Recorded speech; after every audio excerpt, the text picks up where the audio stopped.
Cricketer বিজয়ের দেশ থেকে নিষেধাজ্ঞা। চলমান বিপিএলে ব্যাপকভাবে শোনা যাচ্ছে ম্যাচ ফিক্সিংয়ের খবর। সন্দেহজনক পর্যায়ে থাকলেও গুরুতর এই অভিযোগ নিয়ে নড়ে চড়ে বসেছে বিসিবি। এবার দুর্বার রাজশাহীর ক্রিকেটার এনামুল হক বিজয়কে ঘিরে দানা বেঁধেছে স্পট ফিক্সিংয়ের অভিযোগ। আর এই কারণে দেশ ত্যাগ করতে নিষেধাজ্ঞা দেওয়া হয়েছে এই টাইগার ক্রিকেটারকে। অবশ্য এখনও ফিক্সিংয়ের অভিযোগ প্রমাণিত হয়নি এনামুল হক বিজয়ের বিরুদ্ধে।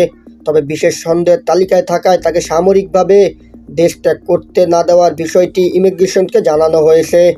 বিষয়টি তদন্ত করছে বাংলাদেশ ক্রিকেট বোর্ড বিসিবির দুর্নীতি দমন বিভাগ। নাম প্রকাশে অনিচ্ছুক ইমিগ্রেশন বিভাগের এক কর্মকর্তা দেশের একাধিক গণমাধ্যমকে বিষয়টি নিশ্চিত করেছেন। ইমিগ্রেশন বিভাগের সেই কর্মকর্তা গণমাধ্যমকে বিষয়টি নিশ্চিত করে বলেন, এনামুল হকের ব্যাপারে ইমিগ্রেশন বিভাগকে একটি নির্দেশনা দেওয়া হয়েছে। সেই অনুযায়ী ইতিমধ্যে ব্যবস্থাও গ্রহণ করা হয়েছে।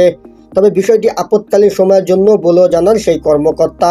তিনি উল্লেখ করেন, পরবর্তী নির্দেশনা না আসা পর্যন্ত আর কিছু বলা যাচ্ছে না। এদিকে বিপিএলের শুরু থেকে এবার নানা বিতর্ক সমালোচনা ছিল চলমান। টিকিট না পেয়ে কাউন্টার ভাঙচুর কিংবা ক্রিকেটারদের পারিশ্রমিক দিতে না পারার মতো ইস্যু উঠে এসেছিল এবারের বিপিএলে। অবশ্য মাঠের জমজমাট ক্রিকেট যেন সকল বিতর্ককে পাশ কাটিয়ে আশা দেখাচ্ছিল বিসিবিকে। তবে ফিক্সিং সন্দেহে এবার বড় চিন্তায় বাংলাদেশ ক্রিকেট বোর্ড। কিকবাজকে দেওয়া এক সাক্ষাৎকারে কঠোর ব্যবস্থা নেওয়ার কথা জানিয়েছেন বিসিবি সভাপতি ফারুক আহমেদ। চলমান টুর্নামেন্টে অসংখ্য ক্রিকেটারের সন্দেহজনক পারফরমেন্স ও কিছু ম্যাচের অস্বাভাবিক ফলাফল জন্ম দিয়েছে ফিক্সিংয়ের সন্দেহের। বিভিন্ন গণমাধ্যমে উঠে আসছে এ ধরনের নানা অভিযোগ। এনামুল হক ছাড়াও 4 ফ্র্যাঞ্চাইজি অন্তত 10 ক্রিকেটারকে রাখা হয়েছে নজরদারিতে।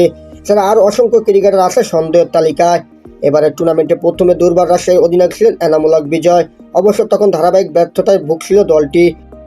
তবে ঠিকই পারফর্ম করে যাচ্ছিলেন এনামুল হক বিজয়। এরপর আচমকা দলের মালিকের পক্ষ থেকে নেতৃত্ব থেকে সরিয়ে দেন বিজয়কে। দায়িত্ব দেওয়া হয় তাসকিন আহমেদকে।